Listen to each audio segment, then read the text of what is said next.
প্রত্যেক বছরই এই মেলাটা আয়োজন করা হয়। আমরা ট্রাভেল এজেন্সি যারা মালিকরা আছি আমরা আমাদের এই মেলার মাধ্যমে আমরা আমাদের সার্ভিসগুলো আমাদের ক্লায়েন্ট এবং বিভিন্ন বিটুবি এজেন্সির কাছে আমরা তুলে ধরতে পারি। তো এই মেলাটা মূলত অনেকেরই জানার যে বিষয়টুকু আছে টিকেটিং একটা বিষয় আছে সেটা সম্পর্কে বিস্তারিত জানতে পারে কোন এজেন্সি সবগুলো এজেন্সিকে একসাথে পাচ্ছে। এখানে ওরা জানতে পারে খুব সহজে কোন এজেন্সি কী অফার দিচ্ছে, কোন এয়ারলাইন্স কী অফার দিচ্ছে, ভিসা প্রসেসিং করতে কী ডকুমেন্টগুলো লাগে, তাছাড়া আপনার হজে গেলে কী লাগবে, ওমরা গেলে কী লাগবে, তারপরে স্টুডেন্ট ভিসা কীভাবে প্রসেসিং করা হয়, এই সবগুলো মিলেই একটা সুন্দর আয়োজন।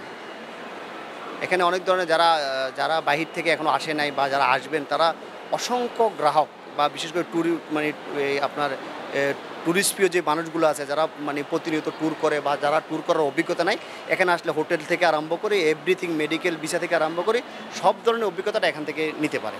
বিশেষ করে আমাদের ট্যুরিজম বোর্ড ওই ধরনের আয়োজন না থাকার কারণে আমাদের যেই নিজস্ব যে ট্রাভেল এজেন্সির যে নিজস্ব সংগঠনগুলো আছে, বিশেষ করে আয়াটা, তারপর আপনি বিশেষ করে এই আটাপ এবং এই তোয়াপ, বিশেষ করে যে আয়োজনটুকু করা হয় এটা ইন্টারন্যাশনালভাবে করা হয়। এখানে অনেক দেশের স্টোর আছে, এখান থেকে সব দেশের বিশেষ করে পৃথিবীর বিভিন্ন দেশে যেখানে আমরা সাধারণত যেতে পারি না ওই দেশের বিস্তারিত আমরা এখান থেকে জানতে পারি এবং প্রতি বছর এটা ডেভেলপ হতে হতে মোটামুটি আজকে একটা জায়গায় পৌঁছে গেছে, সবার কাছে মোটামুটি একটা ভালো গ্রহণযোগ্যতা সৃষ্টি হয়েছে।